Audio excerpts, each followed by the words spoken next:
Welcome, Lauren. I am so excited to be here with you today. You have such a powerful and inspiring story to share with the listeners.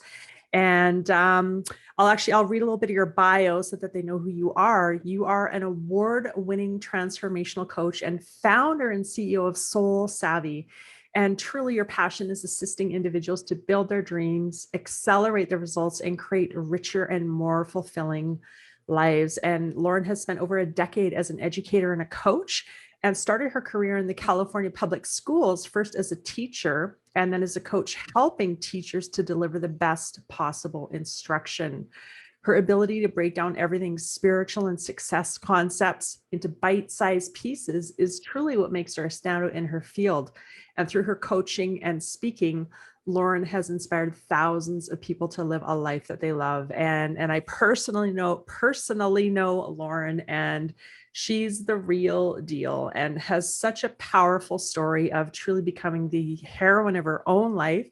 And so I'm really excited to share that with you all. So Lauren, tell us what's your story? What's your origin story?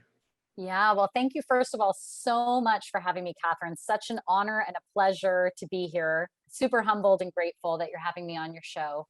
So my origin story, oh my goodness, where do I begin? Well, I was one of those people who was born, or in some of my first memories, remember thinking to myself, what are we doing here? So I think I always had some sort of like a spiritual seeker kind of thing going on. We probably all do to some extent.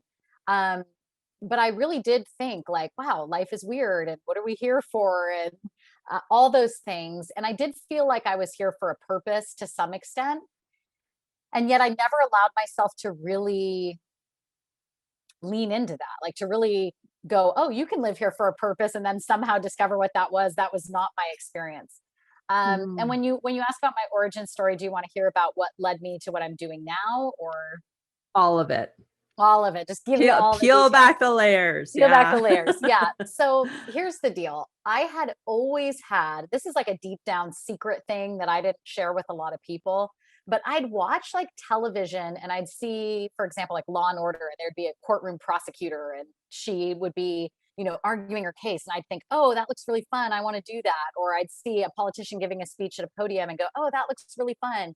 See an actress winning the Academy Award, think, oh, that looks really fun. But like never did I think two things. Never did I think I wanted to do any of those jobs, so to speak. But also never did I think I was good enough to do any of those jobs. Mm, So I would say, oh, I could be a lawyer, I could be an actress, and all that just sounded way too hard. And mm, so I didn't do it. And I also think the other thing was I couldn't see. I mean, now looking back, it's probably obvious as I'm saying that. Oh, someone's standing at a podium. Oh, someone's standing in a courtroom. Oh, someone's standing, giving a speech. That speaking and inspiring is the thing that binds all that. But I wasn't awake and aware enough to see that. And had I been, I know my response would have been, well, how are you going to be an inspirational speaker for a living? Like nobody does that. So mm, I decided to do a career in education and become a teacher mainly because it seemed safe and doable. mm, Not that being a teacher is not an inspiring and incredibly difficult job. Of course it is. I know because I've been in the trenches. And yet that wasn't the thing I most wanted to do, but it was the thing that I thought I could do.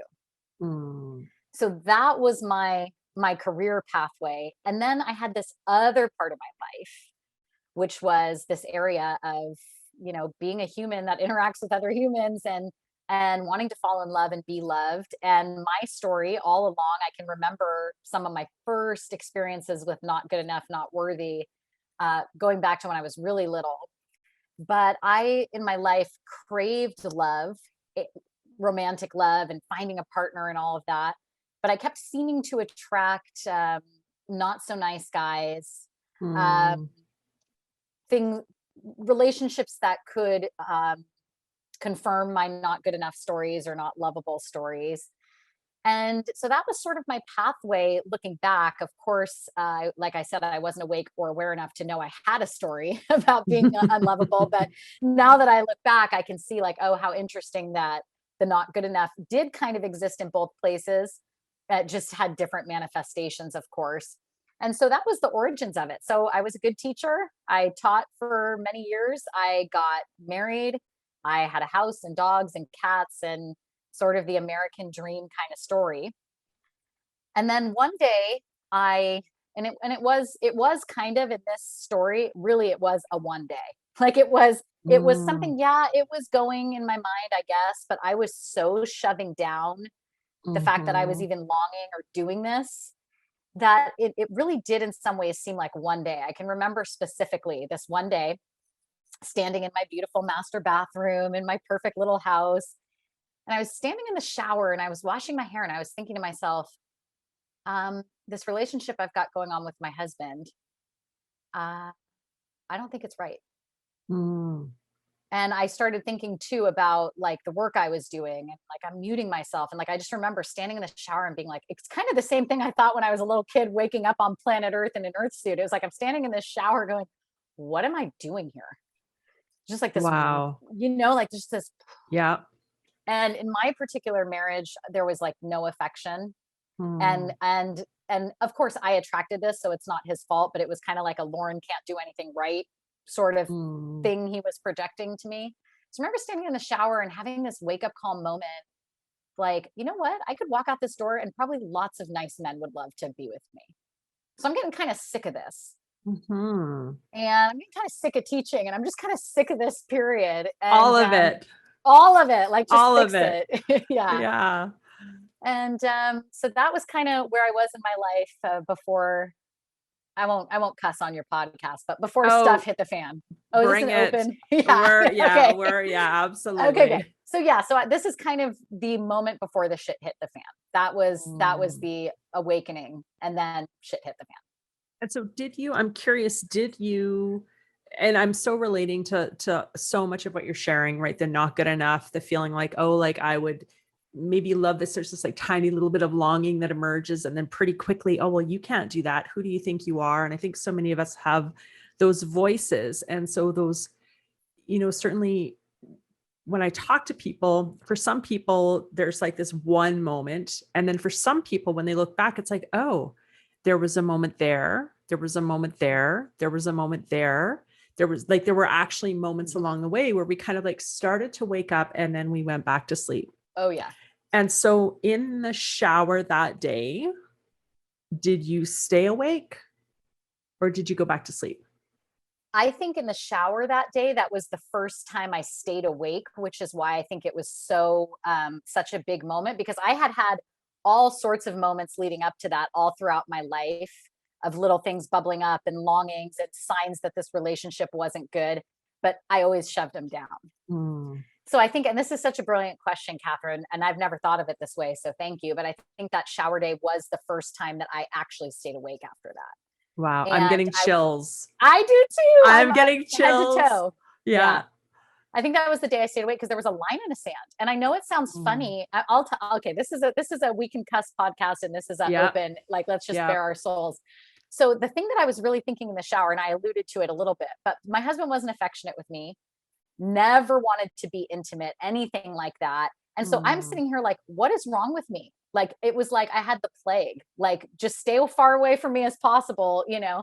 And so that day in the shower, I was like, dude, I could walk out this door and like there would be thousands of men who would want to have a relationship with me, sleep with me, think I was pretty. Like I'm done with this. And it wasn't just all about vanity, but at that moment in time, at my level of awareness, I thought there was something wrong with me, both personality and Mm. looks and body wise, that was causing my husband to feel this way about me. I blame Right. myself. I didn't think, oh, he has a problem. I just totally blame myself. Yeah. And so this awareness that, wait a second, like there could be somebody out there that would like love to be with me in whatever capacity, was a huge line in the sand moment. Was like, no, I'm done thinking that this is just me, because I know there's lots of Mhm. men out there who would love to, go on a date with me, or sleep with me, Yeah. or whatever the issue is. It sounds funny now, but it was like such a powerful moment of like, no, this doesn't have to be Yeah. me not good enough. Yeah. It's this Yeah. like it is truly that wake up call where it's like, wait a minute. Yeah. I've been wearing all this. I've been taking all of this on. And absolutely we create our reality, right? And hang on a second. Yeah. Hang on a second. And so what happened after that? You're in the shower, you're thinking like, Yep. wait a second, right?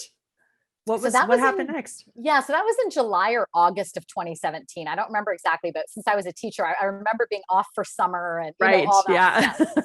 So then in October, so I stayed awake-ish, and I had Mhm. see, the longing was there because I had a side business on the side Mm. of my teaching job because I was so struggling with money. I started this Yeah. side business. It wasn't my biggest passion, but I did like it.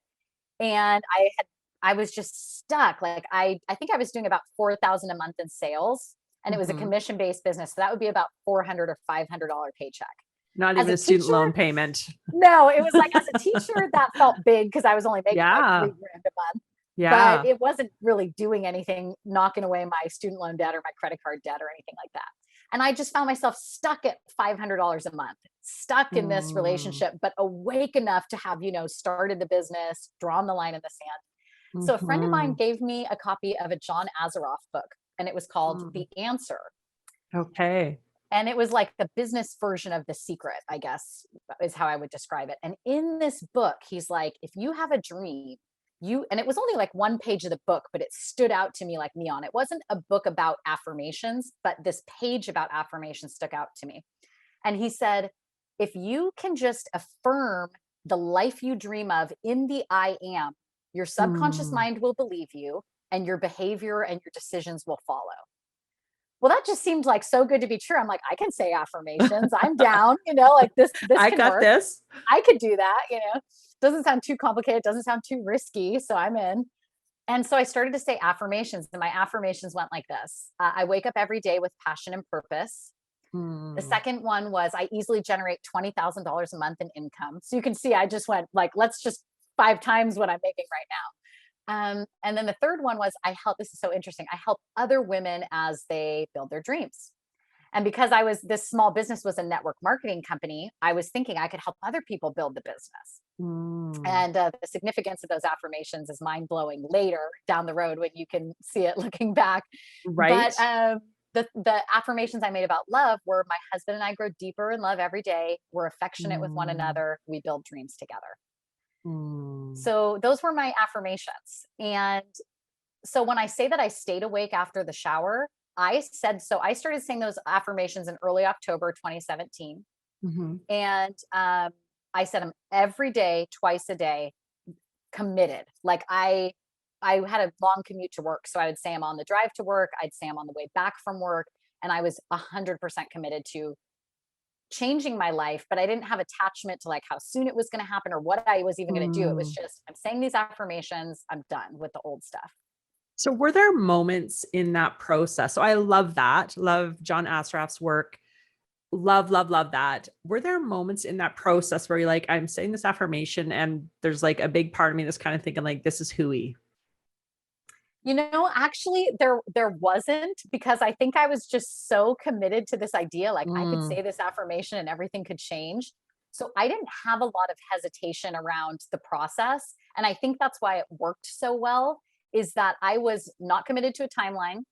I didn't Mm. have any expectations for what was going to happen with the affirmations or how fast. And I Mhm. didn't think it was hooey because John Azaroff is what in his writing, he very much talks about how the brain works. Right. The So Einstein brain and the Frankenstein yeah. brain. So Yeah. I was like, okay, I can get behind this. It seems scientific. So actually I didn't have resistance to the process itself. And I think that's Ah. what really created some fast momentum. So how fast and what did that look like? Yeah. So, I mean, about a week into saying the affirmations, I just noticed that first affirmation, I wake up every day with passion and purpose. I'd gotten pretty frustrated in my business up to that point. But Mm. when I started saying the affirmations, I got a little pep back in my step. Nothing huge, but I'm just like, oh, okay, I'm feeling a little more positive. A couple weeks into the affirmations, I had a home party. Mhm. And the night before, everybody, I say everybody, it wasn't everybody, but it felt like everybody kind of started canceling, like, oh, I'm sick, oh, I can't come tomorrow. And I Mm. wanted to just be like, okay, I'm canceling the whole event. But then the Mm. affirmation sort of auto popped into my mind. Ooh. And so it was really cool. It was like, oh, this is getting inside of me somehow, because now I'm starting to affirm rather than want to be negative. Interesting. And then some weird things started to happen from the outside in. Like this neighbor who lived next door to me for 5 years, she always knew I sold essential oils and health products. She sees me in the driveway. She's like, I've been thinking about you so strongly. I want to buy some products from you. So I had some evidence, that this, and like I said, I was committed. I didn't miss a day. I did it twice a day. Mm. I spent a lot of time with my affirmations and all that. But then the kicker is 40 days exactly from the day I started saying my Wow. affirmation to this day.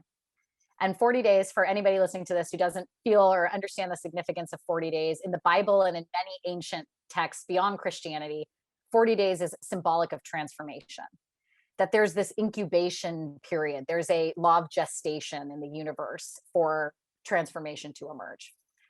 So 40 days in, I'm getting chills again. Yeah, got me too. Chills, all the chills. Yep. So 40 days in, I'm sitting in my little den in my house and I'm working on something. And actually, my husband came home and I even said, look at this cool thing I made on Canva. Like I was all proud of myself. And he came in my office and he just looked like he'd seen a ghost. And he kind of was pacing back and forth a little bit. And then he sat down on this Pilates machine I had that I never used. It was literally like the clothes get folded and laid on it. But he sat down on this Pilates machine and he looked at me and he just said, I don't think I'm happy. Mm. And I remember my stomach kind of dropping, that feeling. Mm-hmm. And my follow-up question was, you're not happy with me, or you're not happy in life? Like, what's the deal here? And then he just looked at me and he said, you're not my dream girl. Mm. Just like that. So of course, if anybody said to you, you're not my dream girl, even if it was someone you didn't know, like that stings. But now this is the person who 1 year before had stood at an altar with me, committed his life to me, married me. And I don't know how much you're into astrology, but I have an Aquarius moon. And they say that the Aquarius moon is the least feeling of all the moons. I have an astrologer friend who calls it Arctic tundra. So I always say, thank God for my Aquarius moon, because in this moment, as devastated I was feeling inside, I kind of did like a poker face deal. And I was like, well, if you're not happy with me, then go find someone who makes you happy. Go find your dream girl, And he proceeded on sharing all the qualities that he felt like a dream girl would have that I didn't have. So he's like, you're not outdoorsy. You're not a hiker. You don't backpack. I don't know. He didn't say the word chubby, but he was kind of like, you're out of shape. You watch too much TV. I mean, like he just gives me this laundry list. Wow. And the sad part about the moment is, and where my self-image was at that time, like there was a part of me that wanted to fight him on it. Like, have you ever not noticed that I get a French manicure every 2 weeks? Like I haven't been a backpacker the last 7 years you've known me. Like part of me was like, this is not news to you. This Yeah, should not be news to you. Right. Like newsflash. Like when we went, this is so funny. When we went snorkeling, I was like, do they have high heel wet shoes? Like that's my personality. So there was a part of me that was defiant, Kathrine. And I think that was a like survival mechanism. But the greater part of me was like, I completely agree with him. Yeah. That not good enough story. Yeah. I was like, yeah. I mean, when he framed it for me that way, I was like, actually, who would love me? Good point. I mean, I don't know what to tell you. So he left that night and I just crumbled, cried, laid on the bathroom floor, like part of it was shame. Like, how am I going to tell everybody around me that I just got married a year ago? And like some of your wedding gifts that you gave us are still in the boxes. And now this is over. So it was very painful, I'm sure, as everyone could imagine. And the crazy thing that happened the next day was I missed work the next day. I called in sick because I was up all night. Like there was no way I was going to work. And the crazy thing is I don't know if I was getting ready. I don't know what I was doing, but I wake up every day with passion and purpose. My husband and I grow deeper in love because that was my habit, right? And part of me was like, cursed you, universe. Like this is such. Wait a minute. This is not what I signed up for. Yeah. Like this does not match my affirmations. But then out of the blue, which of course nothing is out of the blue, it's divinely timed. A friend of mine who I don't know if she knew I was doing affirmations, but she was part of the side business. She texted me this like Instagram image. And on the image, it said, Don't be surprised at how quickly the universe will move with you once you have decided. Mhm. And when I saw that, I was like, mind blown, like, oh my God. That was like the first, I mean, obviously it had only been a day, but I was saying like, curse you, universe, my affirmations Yeah. didn't come true. And then when she sent me that quote, it was like, wait a second. What if this is your affirmations coming true? What if the fact that you've been asking for a husband who loves you and wants to be affectionate with you, he couldn't be it? Like, what if this is the gift from the universe? Wow. And so, of course, that didn't take away from the devastation, the trauma, the Mhm. sadness, the shame. And yet, there was like this little glimmer of hope that, wait a second here. Because then Mhm. I guess it would have been 55 days later. So here's the deal. I made a decision to keep saying the affirmations Good for because you. the defiant part of me was like, well, I never said his name. So my husband and I grow deeper in love. Like maybe this is a future vision. So I just kept saying them as I went through like the trauma and the devastation of it. And then 15 days after he left, I told you I was at $4,000 in sales in my business. I hit Mhm. $10,000 in sales. Wow. So now my paycheck was 2 grand. So I went from $400 to 2 grand, married Wow. to getting divorced in 55 days. It was like insane. Wow. Wow. Yeah. Wow. So, And truly, um, the universe works very quickly. And I love how you were awake, right? And you had stayed awake through that process, through your use of affirmations, because in that moment you had a choice. In that moment you had a choice. yeah. Yeah. It was like Yeah. cave back to the story or say, Yep. you know what, I'm going to go on affirming something else. So when my husband left and then the business kept, I mean, I just kept dedicated. Thank God for that month when Mm, I was trying to hit that sales number because it kept me focused on something. And yeah, to get both affirmations come true in a way, I knew like in my mind, I'm like, this is not a coincidence. Something's happening mhm, here. I want to discover what mhm. that is. And then so I kept going with my affirmations. And then December 15th, so this was all happening around the holidays. December 15th, I found out that my husband had actually been living a double life in so many regards. Like he had a Oh, girlfriend and he was doing all sorts of stuff that I feel like I won't tell. It's his story to tell. But that made that whole affirmations thing so clear to me. I asked for something. mhm, I asked for a loving relationship. I asked for a husband who mhm, would build dreams with me. I asked for intimacy. He could not provide that. And so I mhm. realized this wonderful blessing. Why had he never left me in 7 years? Even though he was doing this, I found out for the whole 7 years. Wow. Why was it when I started affirming and I drew my line in the sand that he decided to come clean? Yeah. And so that was like so evident to me that there's something happening here and it's really magical. And as much as it hurts and as much as I don't like it, that just gave me the courage to go, you know what? Even if I don't understand it, there's something really magical happening here. And how amazing was that to have that knowing? It was kind of like, I remember that period of time, like between the time that I found out that we were getting divorced to like finding out he was cheating. There was this 2 month period where Um, this is gonna sound funny, but I just kind of felt like Lady Gaga. I was just like, I was born this way. I was just kind of like proud to be like, you know what? Goodbye. I leave you Yeah. behind. And it was like a mix of being both devastated, but also feeling powerful at the same time. Mhm, Like, mhm, just like I'm gonna be who I want to be kind of feeling. And so it was like devastating and magical at the same time. And it was like traumatic and liberating at the same time. mhm, And I think there's this great quote. I used to watch all the time when I was a little girl, The Wizard of Oz with my grandpa. mm, mhm.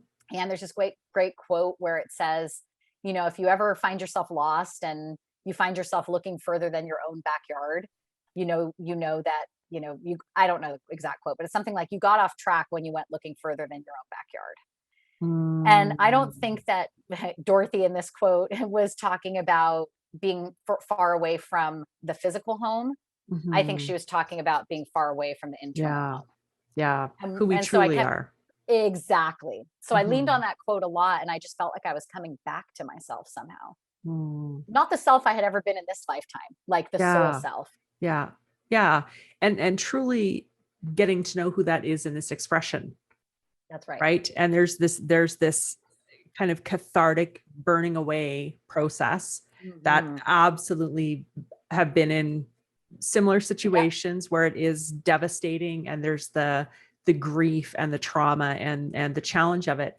And yet in that there is the opportunity for something new to be birthed, Mm, right? 100%. And when life brings us these types of experiences, we can either be a victim or a victor. That's right. And so you use this, well, you were in process really of waking up and becoming the heroine of your own story, but you really use this to catapult you. And so Mhm. how did you stay connected to that part of you, that true part of you? Well, one of the other wonderful out of the blue occurrences that happened, of course, it wasn't out of the blue. It was I was on a new frequency, and different things happen on a different frequency. They But sure two do. days, yeah, 2 days before my husband left, a friend invited me to go to this seminar in LA, and it was called Mm, Dream Builder. And because I was saying the affirmations, I didn't know my husband was going to leave me, but because I was saying the affirmations, I was like, hmm. And my honest thought was, this looks a little hokey. And it looks like also, because I was a skeptic back then, but it also looks like it's in alignment for my affirmations. So I'm game. So I said I'd go with her, and we made plans. And then of course my husband left. And so I think the way I stayed connected to myself was from the day he left to the actual day of that event in Los Angeles was probably about 2.5 months. mm, So as I was processing both the trauma and the magic, the excitement and the grief, um, I kind of used that as an anchor. Like, well, I get to go to this dream thing, so I'll be okay. Like, it was kind of this mm. anchor I use. Like, I know I'm going to discover something about myself on that weekend, so I just think I'm going to be okay. And so I used it as this Yeah. security Yeah. blanket. Yeah. Yeah. Yeah. Absolutely. So during this process, what were your biggest challenges? Oh gosh, the biggest challenges of going from divorce to what's next, Well, or from that, really that process of waking up, and mm, so the process, and then that moment waking up, saying yes, okay, and I'm going to do the affirmations, yep. starting to see some massive shifts in your life, processing the grief, the trauma, the Mm, disruption, all of that, to really truly becoming the woman who writes her own story. mm. I think the most challenging part was not getting caught up in seeing myself as how he saw me. Mm, So as much as I knew, okay, there's something more, there's something magical happening here. At one point he told people, well, I had to do this because Lauren brings nothing to the table. It was like there was such a large part of me at that time that believed that about myself. Like mhm. that had always been my story up until that point, Yeah, right? I had a yeah, not good enough story going. So yeah. even though I know that he was just reflecting back to me what I was vibrating on, like I attracted all that, the human side of me wanted to be like, but no, I bring this and I bring that. And like there was this part of me that wanted to like tell people everything he did. Like there was this part Mm, of me that wanted to get caught up in the drama. yeah. And so I think the largest struggle, and I think I did a pretty good job, but the largest struggle was to not tell the drama story. He did this to me, and like I Mm, wanted to tell that story to some extent. mhm. And I knew if I was going to be the heroine of my own story, that it wasn't about him. Yeah. So I think that was hard. And of course, all the trauma of, we had a home that he ended up buying me out of. I moved back in with my parents. So I felt like that in some ways like affirmed my unworthy worthy story because I'm like this 30 something woman. I'm living with my Mm, parents. And we had 2 dogs and 2 cats together, and he kept the dogs. And I mm. was just so like depressed. Yeah. Um, that was the hardest part, the dogs. Yeah. Yeah. I felt like I was like abandoning them, like I was a terrible mother Yeah. or something. So, Yeah. so I think the traumatic parts of it, just processing the human grief while Yeah. also knowing there was something greater, like that is a rigorous walk. That is very rigorous. And also knowing that there's something greater and rewriting the story of yourself, That's right. right? Like in the context of that, and making choices in the moment to say, no, this is who I am. this is who I am, and this is how I'm choosing to show up to this. Right. Right. I'm not going to go into that drama story. And yes, of course, the human part of us wants to tell the story and, get the allies and live in the drama, but Yeah. to really say no. Like I honor that in myself, but I'm making a choice. Yeah.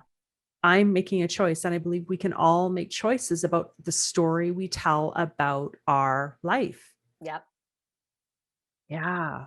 Absolutely. I think that was the most empowering. And I've never, as much as there's part of me that wants to like shame myself or ask, why Mm, did you marry someone when you had all these signals? There is a part of yeah. me, even to this day, that wants to go there, Yeah. and yet there's this other part of me that's like, Lauren, this story has not only helped myself so much in a Mhm. soul awakening. So I'm so grateful to him for helping be a player in this story, this soul story, Mm, and I needed that to evolve.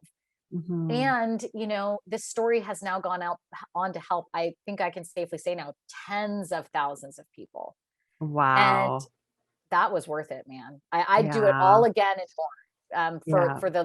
the help it's given to other people. Yeah. I know what you mean. Absolutely. So, is there anything that you wish you'd known starting out, or any advice, if you could look back and give yourself advice, if there's any advice you would give yourself?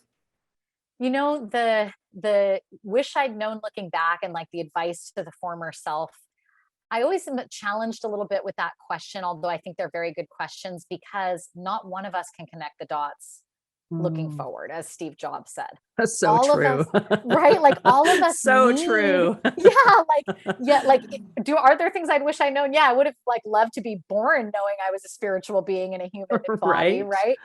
Yeah. And, we learn so much through contrast. And Mm. so to say like, what would I go back and do different? Like everything. But what do I wish I'd known? Everything. All of it. Um, Yeah. all of it. But I think probably the biggest thing that I really do think all of us, if we'd known it, wow, like how would that change things? Is to not question your instincts. So Mm. I remember there's probably a million times in my marriage and in my teaching career that I had these little intuitive hits like this isn't right or this would be a great time to exit stage left. Yeah. And I shoulded myself. I pushed those Mm. voices down and said, no, because, and I like talked myself into so many Mm. things that didn't feel right to me and seemed off.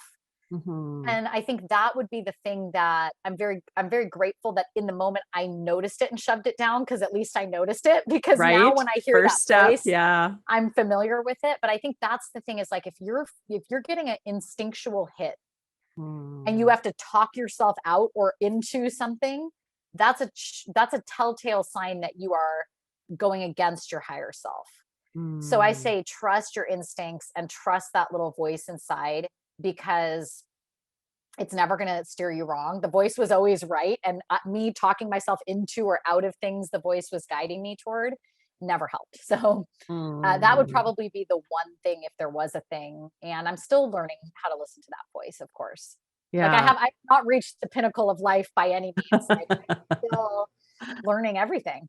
Yeah. And I fully believe that as well, that we're on this human journey, right? And as we learn and as we evolve our consciousness, our expression on this earth, then there's another, right? And not in like that, oh no, another thing, but like, oh, like, hey, there's more here for me, Yeah. which is exciting.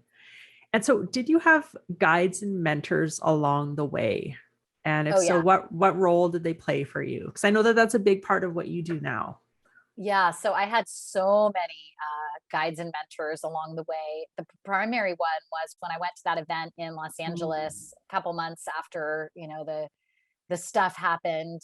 Um, I was skeptical. I was a little bit of a skeptic, and I walk into this ballroom and everybody's like dancing and happy. And I was like a little emo, so I was like, what are you guys so happy about? Yeah. So What is this, a so cult? yeah. So I was skeptical. And then when they read her bio, the intellectual side of my mind was like, oh, this woman has like some street cred and some credentials and she's done Yeah. some things. And then she spoke. And Hmm. as soon as she spoke, like my DNA moved around in my body. It was like she shifted my cells around. It was this resonance. Mhm. And so I enrolled to get coaching with her. I enrolled to become a coach, which was crazy because this great part of me was like, you're a broke divorced school teacher. Who the hell wants that as a life coach, you know? But I just looked at this woman and I'm like, she's a speaker. She inspires people. Mm. She's loving.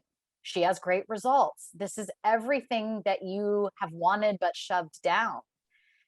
And so I enrolled to get mentorship with her. It was $26,000. I didn't have that much money. Again, the voices were like, oh, here you go again, getting into debt. And I was like, whatever, I'm already at rock bottom. So like, you Right. know, how Bring much it. worse can it get? You know? And so I jumped and I've been getting mentorship from Mary ever since. And I've been in her highest end programs and coaching programs, and I will never go without support again. Because the Mm. deal is, as my good friend and mentor, Matt Boggs says, when you're inside the frame, you cannot see the picture. And Mhm. so I realized I spent a lot of life inside the frame, like trying to see the picture. Right. And it's just so much easier with support. And the Yeah. support has catapulted me like 10 times faster than I could have ever done myself. Yeah. And so where are you today? Like we've had the kind of story, and I would love for people to hear kind of where you are in this moment and what's going on in your life. Yeah. So I started my coaching business. I guess it Woohoo. was, let's see, 3 months after my husband came home and said, I don't love you. So it's pretty fast turnaround time. And again, because I was so connected to my affirmations, I truly believe that that Mm. was the catalyst. And because I stayed with those affirmations. Mhm. But yeah, so I started my own coaching business. The day I enrolled in coaching certification, I submitted my letter of resignation to teaching. Wow. And that was what I knew I needed to do because I knew I had this side business for like 5 years that wasn't doing anything. And I thought, okay, I'm living with my parents, little safety blanket. Yeah, I'm broke, but you know, who cares? I've been broke my whole life. So whatever. And so, yeah, so I just dove in. I knew I had 4 months left of the school year. So I'm like, okay, that gives me a little bit of time to at least enroll one client or two, you know? Yeah, yeah. And I just knew that I needed a fire under my ass if I was going to really Mm. do this. And so I put in my resignation, and then I'll just fast forward, you know, 3.5 years, I guess it is. I have a coaching business that will do probably between six and $700,000 this year. I am newly engaged to the freaking love of my life. Like he is Mm. the best. Mm. And I was thinking of it this morning. We went in to take one of our cars to be serviced and came back to the house. We're drinking coffee together. And, you know, you have your little sleepies in your eyes and just being like so exposed to someone, but being Mhm. loved so deeply at Yeah, them. Like it's the best. It's just it bliss. truly is. It truly is. Yeah. So highly successful coaching business, the relationship that I always dreamed of. And then Mm. I've just been able to help so many people. And I think that's the icing on the cake.